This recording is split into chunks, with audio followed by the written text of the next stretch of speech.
the more people tell you it's not possible, that it can't be done, the more you should be absolutely determined to prove them wrong. Treat the word impossible as nothing more than motivation. But the fact is, no one has ever achieved anything significant without a chorus of critics standing on the sidelines explaining why it can't be done. Nothing is easier or more pathetic than being a critic. As long as you have pride in your beliefs, courage in your convictions, and faith in your God, then you will not fail. If you love what you do and dedicate yourself to your work, then you will gain momentum. And look, you have to. You need the word momentum. You will gain that momentum. And each success will create another success. You discover that you can handle anything. There's no better feeling than an achievement that you've earned with your own sweat, tears, resolve, hard work. There's nothing like it. Do you agree with that? I've seen people that are super genius, but they don't have that gut feeling. They don't have that stick-to-itiveness, that never quit. And I've seen people that almost made it and failed because they couldn't go that extra mile. I've seen so many brilliant people.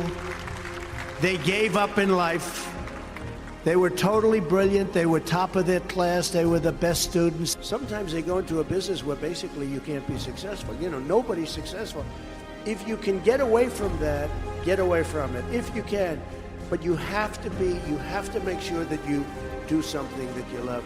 Try to go into something that you love that can be a good business. So, you know, a lot of people go into businesses that don't work, are just not good. When I went to school, two people. One was really smart, the other one was not so smart. The not so smart one went to work for a big oil company. The really smart one went to work for an airline. Well, let me tell you, the not so smart one is a very rich man today and does very well and heads up a company and he makes money. And the guy running the airline it's tough, but he was smarter. He was smarter, he was tougher, he had everything. He even looked better. Not that that matters. He had everything. He failed. And the other guy's a big success. Look, I could give you the stock answer. You got to love what you do, all that stuff. Okay, you know.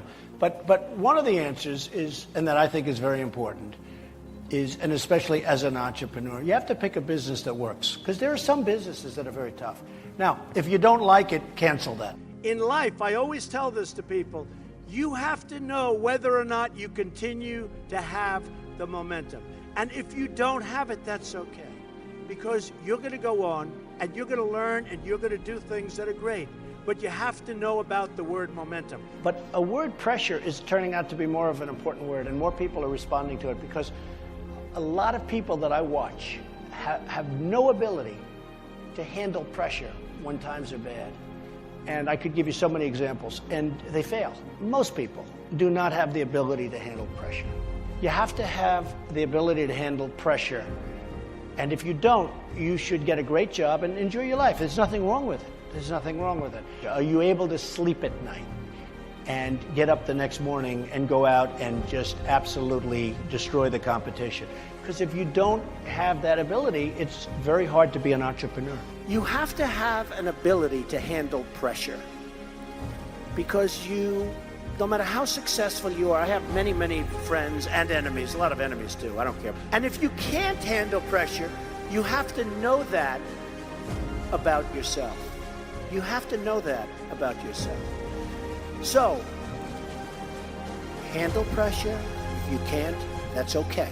I told you, I've had friends that went bankrupt and they've never been able to come back. You know, they've never been able to, and I never went bankrupt. But I will tell you, I've had tough times like everybody. I don't consider them tough times, I consider it a learning experience. You know, I learned a lot in the early 90s when everyone was going down the tubes. The real estate markets had totally collapsed. You couldn't get 10 cents from the banks. You had plenty of vultures, you had plenty of bad people circling, and some good people that frankly wanted to get paid. But it was hunker down time, as they say in Georgia. And I did do that. I think one of the reasons I really succeeded, and bigger than even in the 80s, is the fact that it's a little word called perseverance. I didn't stop, and I've had the best business years of my life by far. What I did is I re-put up my guard and re-put up my defenses and my offenses much stronger than I ever did in the 80s, and worked probably harder than I did in the 70s and 80s, and actually became much more successful. I didn't stop, and I did persevere. I went against a lot of odds, and I came up with a phrase, survive till 95. That was in the early 1990s. And it turned out to be right, because the world changed, the economy changed, and there was a survival tactic till a certain year. I had faced the possibility of losing everything, and I went back to work. I focused my mental energies, and I survived, and most people didn't survive. I mean, a lot of my friends, a lot of good people and bad people had to go bankrupt, and you never heard from them again, and you probably never will hear from them again. They went bankrupt and they were gone, never to be seen again. Most of them never to be seen again, and I fought through.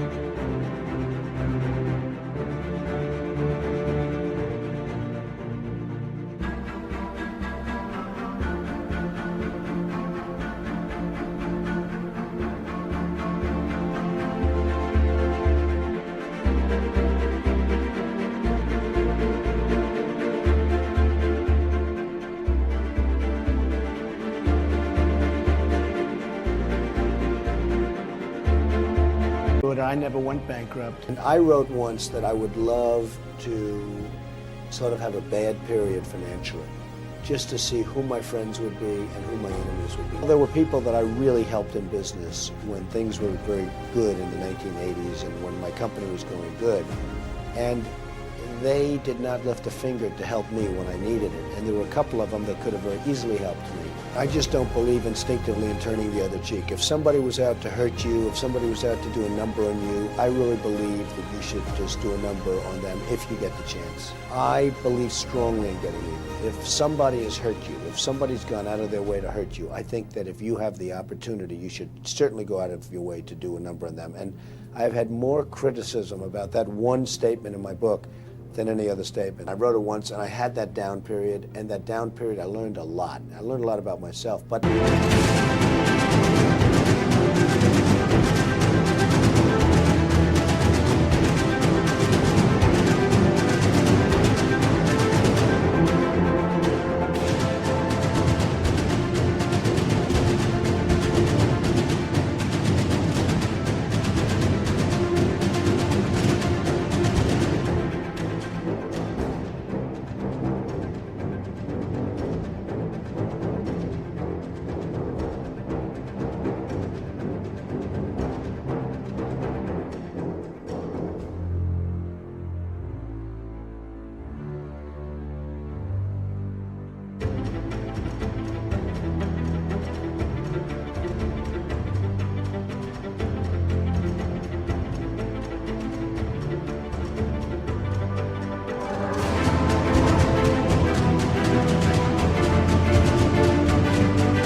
I will tell you, I also learned that there are some very good friends out there for me, and there were some people that did not help. When things were tough at the beginning of the 90s for me and everyone else, the problem with me is I was getting all the publicity. I think a lot of the press is very dishonest.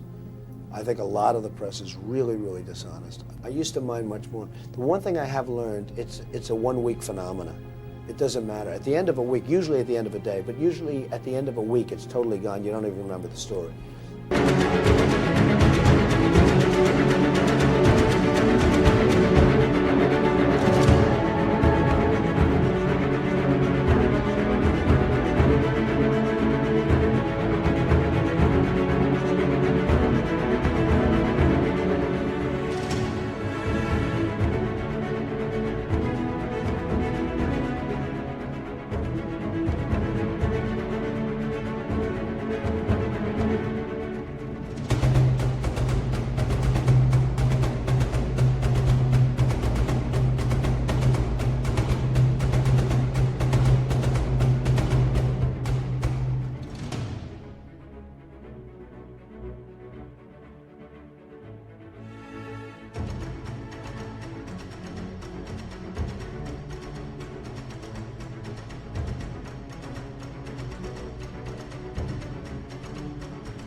And once you get that into your head, you can live with it. But if you've had a certain success and you want people to know about it, I think it's fine to toot your own horn.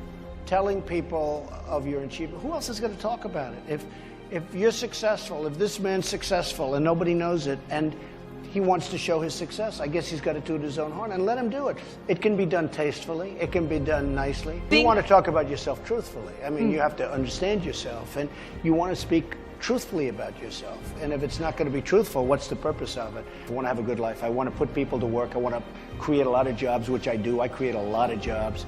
I'm a real job creator, tens of thousands of jobs over the years. Look, money is interesting because it's sort of a scorecard. That's all money is. I like to enjoy my life. It certainly makes life a lot easier having that financial success, but I know the most successful people. They live in my buildings, they see me, they come to my office, they talk.